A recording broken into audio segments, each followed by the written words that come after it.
nandito na po kami sa area. So may steps yun. Magdandahan lang ko mga kabayan kasi yun o, step pagdanan. Yun na po yung pulse. Tabi, tabi. Yeah. Thank you so much.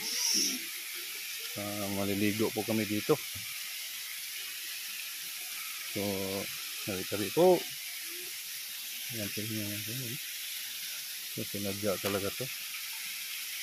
May kahoy pang tumba. Hindi kayang ibig sabihin kaya to. Wala na dito mga basura kasi. So hindi naayos yung mga basura.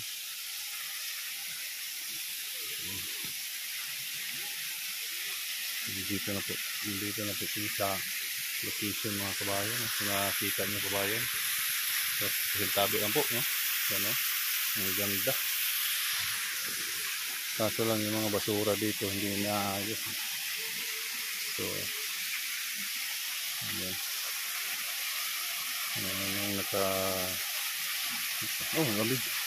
Lamig ng hangin.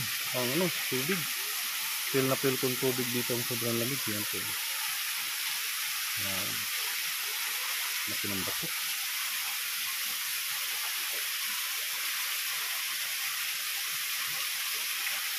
So, sinadya itong ganyan yung kalikasan ba nature. Diba? Sobrang ganda mga kabayan. Yan. Sobrang ganda mga kabayan. So, kami pang pinakatao dito naliligo.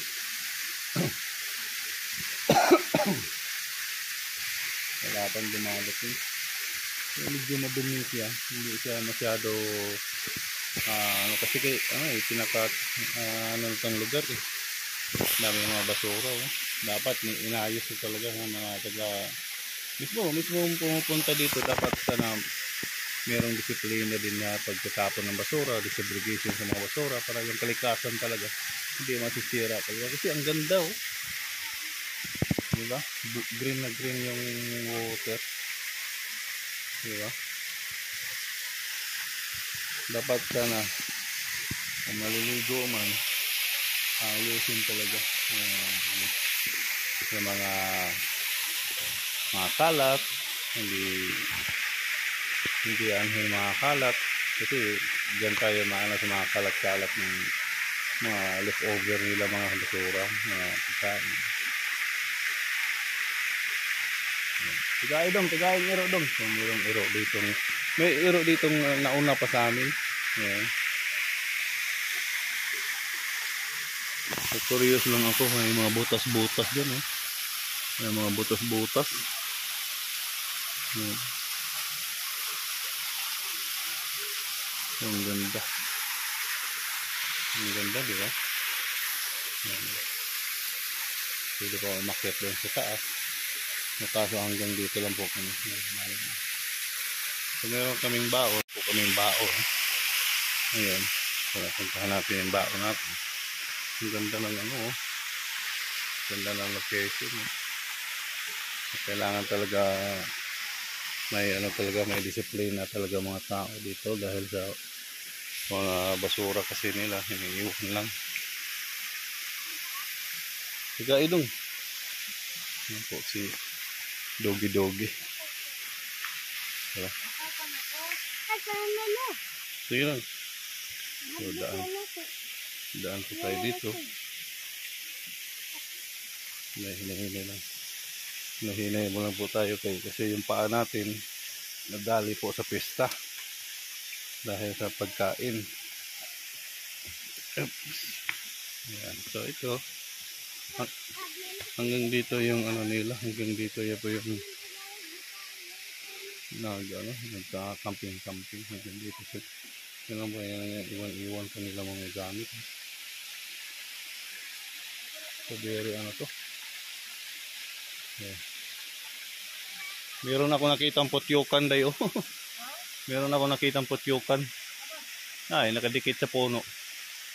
Kung nakita nyo kabayan may putyukan po kabayan. So delikado po yan pag yan po yung binabasag yung delikado po yun. So yun po yun Magsubo tayo dito. Ang daming dumi. So, ito maganda tong lugar sa totoo lang. Maganda, malinis, malamig.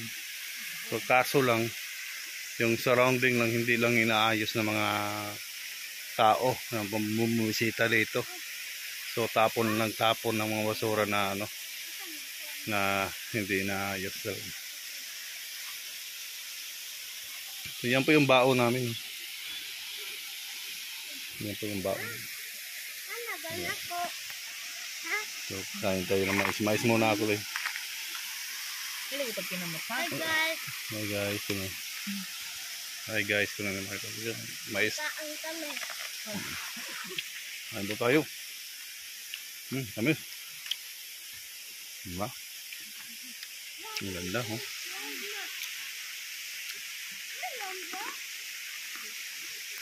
Sabi tayo mga kabayan, no? Mais. May mangga, may coke, may apple dala, at saka kali. Ito, ang makikita mo na, nasa ilalim ko kami ng dagat, gubat. Ito. Nasa gitna ba kami ng gubat? Yan ba? Ito yung pool sa likod. Diyan po maliligo.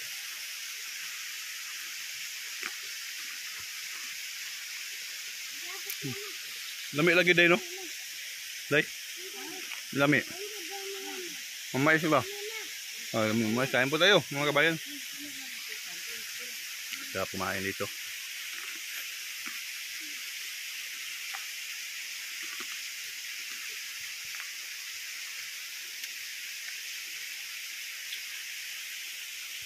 Walang unggoy dito din, no?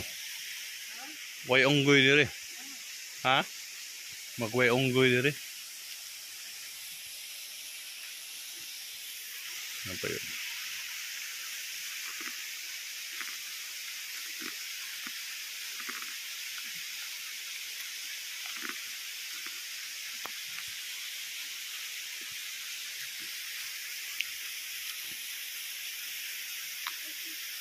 Antayin natin. Maliligo tayo mamaya dyan. May aso kami kasama. Oh. Ang aso na yan. Sumusunod lang sa amin.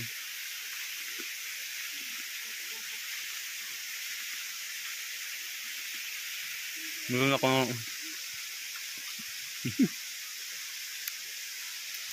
ako nakita dito na malaking ibon. Itim siya, itim. Dumapo sa malaking kahoy.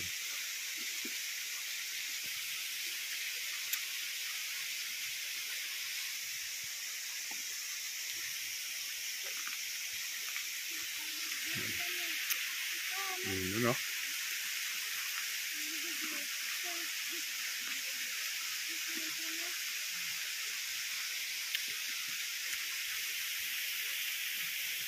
So, sadyang-sadya na talaga itong lugar ito.